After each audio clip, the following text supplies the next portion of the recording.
The start of this trial is bound to bring back memories of the events that led up to Michael King's arrest, including a desperate search for a young mother.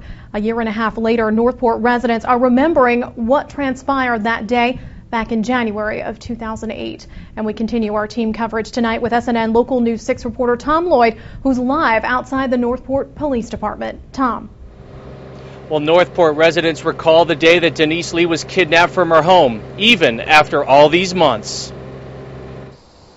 Northport resident Dana Lewis remembers all too well the night Denise Amber Lee was kidnapped from her home in Northport. Actually, I had been sick all day, so I had laid on the couch pretty much the day, and I heard him. It was about 3:15. I heard him out there, so I looked out, and he was just backing out of his driveway normal. Lewis is the next-door neighbor of the man accused of Lee's disappearance and murder, Michael King.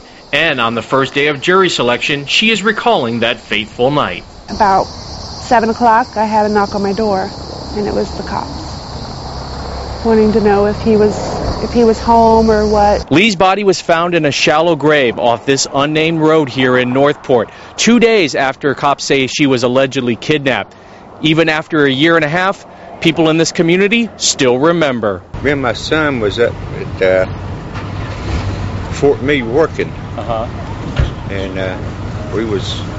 but they'd called up there, and my son told his wife to go to my house and spend the night, till all the law, and everything, got away from the work, because nobody knew what was going on. Until I turned on the news and realized that the young lady had been kidnapped, and the police actually I remember the 911 call and the operator screwing up most of all. Michael King's house in Northport remains unoccupied. As for King's neighbor, Lewis says she hopes he gets what he deserves. I hope he rots in hell. I do.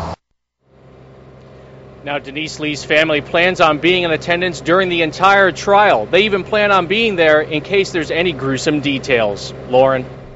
All right, Tom Lloyd reporting live from Northport. And of course, do stay tuned to SNN Local News 6 for complete coverage each day as this trial continues.